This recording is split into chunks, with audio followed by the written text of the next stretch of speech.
Fala aí, turma. Belezinha aí com vocês? Tudo certo? Que bom, né, gente? Olha só. A gente vai aqui avançar na nossa revisão, beleza? E a gente hoje vai encerrar o conteúdo do primeiro bimestre, beleza? A gente viu na semana passada a temática da Primeira República e da Grande Guerra Mundial, tá? Principalmente a temática da Grande Guerra Mundial será fundamental para a gente entender o processo da Revolução Russa e o processo do período entre guerras, beleza? Então, como a gente combinou na semana passada, como nós já amarramos esses dois tópicos, nós veremos aqui agora a temática da Revolução Russa e o período entre guerras. Show de bola? Vamos lá? Partiu então, gente. Olha só, como eu disse aqui para vocês, a Primeira Guerra Mundial, principalmente no ano de 1917, foi um momento muito importante para a história. Por quê? Foi o primeiro momento em que os Estados Unidos entram num grande conflito mundial, né? Estados Unidos entrar num grande conflito no mundo, hoje em dia pode parecer, né, óbvio, né, os Estados Unidos fazendo guerra com o Afeganistão, com o Iraque, na Guerra do Golfo, a Guerra da Síria, na Líbia, enfim, temos vários conflitos aí, basta a gente esperar os próximos capítulos que, novamente, os Estados Unidos vai se meter em outro. Né? Os Estados Unidos participa ativamente no controle e no policiamento do mundo, sobretudo em regiões conflituosas, como no Oriente Médio. Mas, enfim, tratando aqui na nossa temática, os Estados Unidos, a partir do ano de 1917, se transforma no país mais importante, mais rico, mais forte no mundo inteiro. Então, se os Estados Unidos hoje tem essa posição é alcançada no ano de 1917, ok? Então, podemos dizer aí que os Estados Unidos têm mais de 100 anos de supremacia no mundo, né? Estamos aí no ano de 2021 e faz mais de 100 anos que os Estados Unidos está aí assumindo a dianteira do mundo, né? Vamos dizer assim, o principal país economicamente, militarmente. Porém, um outro país que é muito importante para a gente entender hoje, mas, sobretudo, no passado, de agora a pouco, né, no século XX, aí pertinho da gente, foi a chamada União Soviética. A União Soviética era um país que tinha um regime ideológico, político, totalmente diferente dos Estados Unidos. Enquanto os Estados Unidos era baseado, né, na sua prosperidade a partir da propriedade privada, da liberdade que você tem de montar o seu negócio e ficar rico, na União Soviética nós tínhamos como elemento fundamental para a gente entender a economia daquele país a chamada economia comunista, a política comandada por um partido comunista.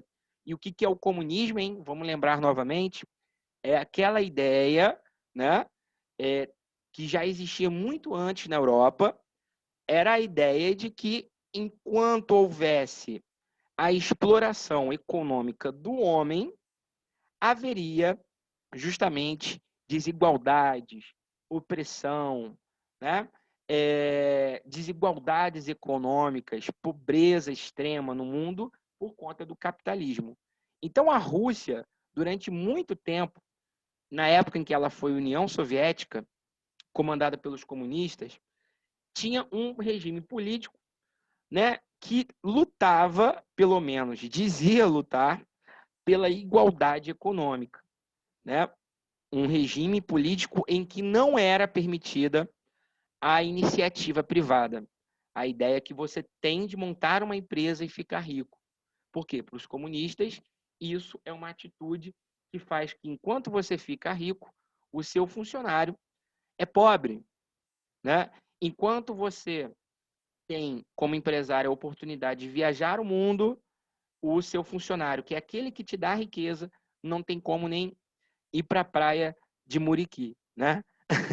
Porque justamente é uma pessoa que é explorada pelo sistema econômico, né? Então, essa ideologia comunista é a ideologia em que pregava o fim da propriedade privada. E isso, gente, vai ser pano para manga ao longo de todo o século XX. Por quê? Tanto os Estados Unidos, enquanto defensor do capitalismo, quanto a Rússia, defensora do comunismo, vão entrar ao longo da história, ao longo do século XX, num conflito de disputa entre um sistema capitalista e um sistema comunista. Qual deles é melhor? Qual deles traz mais felicidade? Qual deles é mais justo? Qual deles mais é eficiente? Né? E isso tudo acontece e surge a partir da Primeira Guerra Mundial. Então, a gente vê que a Primeira Guerra Mundial, além de ter trazido uma série de perdas, uma série de mortes, de aniquilações, né, de um monte de pessoas, de milhões de pessoas, a Primeira Guerra Mundial vai engendrar uma série de conflitos que vão acontecer dali para frente, que é isso que a gente vai comentar aqui um pouco na nossa aula de hoje, tá? Para a gente entender a Revolução Russa, é muito importante a gente entender o que era a Rússia no século XX. A Rússia no século XX, não diferente de hoje em dia, era um país enorme. Para vocês terem uma ideia, né, isso aí vocês já sabem, porque já viram o mapa e sabem o tamanho da Rússia. Do lado oriental, a Rússia faz fronteira com o Japão. Do lado ocidental, a Rússia fazia fronteira com a Alemanha. Então você imagina que metade do globo, né, vamos dizer assim, né, metade do planeta Terra era comandado pela Rússia. Um país gigantesco, proporções enormes. A Rússia, naquela época, era maior do que o próprio continente americano. Então, olha que doideira, né? Um país era maior do que todo o continente da América. América do Sul e América do Norte, o Caribe. Se você somar a área, é menor do que a área da Rússia daquele período. Então, a Rússia era um país muito grande, porém que tinha uma economia muito atrasada. A Rússia, enquanto a Alemanha fabricava sapatos, fabricava pregos, fabricava coisas, indústria, fabricava carros, né? Fabricava tudo o que a modernidade daquela época podia proporcionar. No início de 1900, a Rússia era exportadora de batatas, ou seja, um país atrasado, tanto economicamente quanto politicamente. Por quê? Lá na Rússia, lembra, né? A Rússia tinha um regime político absolutista e um regime político que tentava copiar, vamos dizer assim, o pensamento dos Césares do Império Romano. Tanto que esse nome vai colar e vai ser chamado esse poder de o rei, né, de czar. E daí surge o nome czarismo, né, que é o regime político russo, que era um regime político extremamente opressor, extremamente absolutista. Não havia nem parlamento, né? O rei comandava o que ele queria. Não havia partidos de oposição. Por que não havia? Porque o czar não deixava. Mas não era por isso, né, de haver um regime autoritário que não houvesse pessoas que dentro daquele país conspirassem contra o regime político. E um dos grandes grupos que a Rússia vai ter de oposição ao czar são os grupos de esquerda. Esquerda e direita, né, vamos dizer assim, do espectro político, naquele período, esquerda significava ser comunista, significava lutar contra a propriedade privada, lutar contra o Estado, lutar contra a opressão econômica vindo de um sistema capitalista. Então, esses grupos de esquerda, muito fragmentados, ainda assim, apesar de serem esmagados pelo czar, eles estavam lá participando das coisas, né? Estavam lá escondidos fazendo coisas. Inclusive, né, o grande líder da Revolução Russa, o Vladimir Lenin, do Partido Operário Social Democrata Russo, um partido de esquerda que mais tarde vai se autodenominar Partido Comunista da União Soviética, Partido Comunista Russo, justamente vai, de alguma maneira, participar indiretamente da política da Rússia. Por quê? Quando a Rússia ela participa da Primeira Guerra Mundial, o que a gente vê é um esgarçamento da condição de vida do russo. Quem era operário trabalhava o dobro e ganhava metade, né? Quem era camponês parava de plantar e ia para a guerra. Se o camponês para de plantar, vai faltar o quê? Vai faltar comida.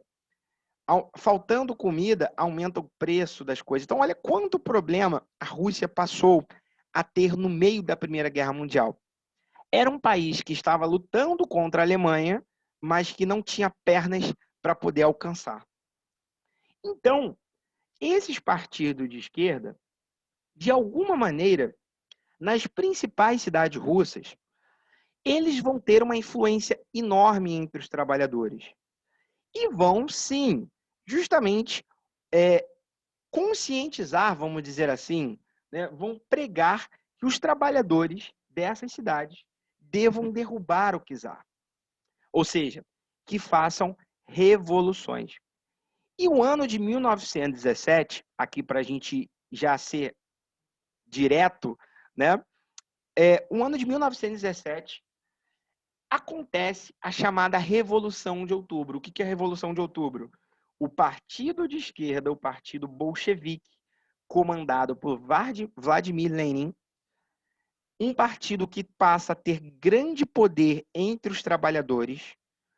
Lenin vai lá e prega e diz o seguinte: olha, gente, chegou o momento, somos maioria e nós vamos pegar em armas e vamos derrubar o poder. E dito e feito, em outubro de 1917, acontece a primeira revolução comunista da história. Ou melhor, não foi a primeira, mas foi a primeira revolução comunista bem-sucedida. Por quê? Desde o ano de 1917 até o ano de 1991, a Rússia era um país comunista, ou seja, mais do que 70 anos, né? Um país que adota um regime político e econômico comunista. E isso vai fazer com que a Rússia, né, que vai se transformar na chamada União Soviética, a união entre Rússia e mais 14 repúblicas, vão formar a União Soviética, um país comunista que tem um regime político e econômico totalmente diferente do capitalista nosso, brasileiro, ou do norte, lá da América, nos Estados Unidos, né? Então, justamente a Revolução Russa, ela tem esses princípios, tá? Agora, no lado capitalista do mundo, enquanto a Rússia se transformava num país comunista, as coisas não vão tão bem, né? As coisas estão ali muito extremadas, muito polarizadas. Polarizadas por quê? De um lado, a esquerda, inspirada pelo exemplo russo, vai tentar botar em prática o comunismo em seus países.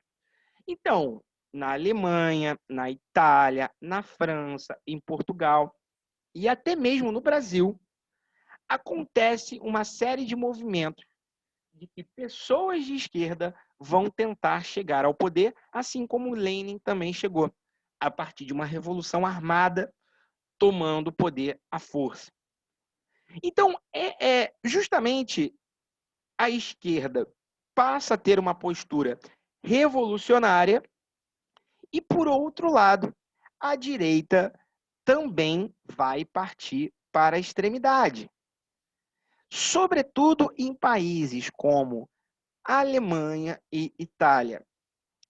Na Alemanha e na Itália, aconteceu um grande problema que não foram culpa dos alemães e nem dos italianos, que foi justamente a chamada crise de 29, a crise que acontece justamente lá nos Estados Unidos. Essa crise econômica causada pela superprodução, ou seja, os produtores produzem muito mais do que as pessoas compram, faz com que a economia capitalista vá para o buraco. Em todos os países do mundo capitalista, e principalmente na Europa, Alemanha e Itália, que passam por uma grande crise econômica oriunda dos Estados Unidos, passam a ter uma polarização muito forte na política. De um lado, a esquerda querendo o comunismo, querendo um processo revolucionário, e de outro, a direita, né, justamente defendendo políticas absurdas, extremadas da extrema-direita. Né? De um lado, o que era essa extrema-direita? Você tinha o fascismo na Itália, que defendia um regime ditatorial comandado por um cara chamado Mussolini. E qual é a característica do fascismo? O nacionalismo extremado, exacerbado, ou seja, não é aquele nacionalismo que faz com que você apoie seu país apenas, mas é que você idolatre o seu país. E você seria obrigado a idolatrar o seu país. Caso não, você poderia ser preso. Né? Isso era o chamado totalitarismo, que essa extrema-direita vai desenvolver no poder. Mas o que foi mais grave ainda, né, se é que é possível ser pior do que isso, foi na Alemanha com o desenvolvimento do nazismo, em que houve justamente uma extremação, né, vamos dizer assim, ditatorial, comandada por Adolf Hitler, com as mesmas características do fascismo, só que esse nacionalismo ele era tão, mas tão extremado, que houve justamente o desenvolvimento de um pensamento racista. Ou seja, Hitler defendia que os alemães não eram apenas aqueles que nasciam na Alemanha. Os alemães são aqueles os verdadeiros germânicos, os verdadeiros arianos. E quem são os arianos? São aquelas pessoas que não são judias, são as pessoas que não são negras, são as pessoas que não são francesas, italianas de outros países, polonesas, são alemães natos que não têm em seu sangue nenhuma gota de sangue judeu, nenhuma gota de sangue negro, alguma gota de sangue de outra nacionalidade da Europa. Então, essa loucura, né, desenvolvida pela política racista de Adolf Hitler vai descambar na Segunda Guerra Mundial e vai levar aquilo tudo que a gente já conhece, aquele horror todo que houve na Segunda Guerra Mundial, do Holocausto, do extermínio de judeus, né, lá daquele, que está relatado naquele filme O Menino do Pijama Listrado, né, e toda aquela coisa horrorosa que foi a Segunda Guerra Mundial, que vai ser o tema do segundo bimestre que a gente vai debater na outra semana. Gente, show de bola, Revolução Russa e período entre guerras. Valeu, hein, galera?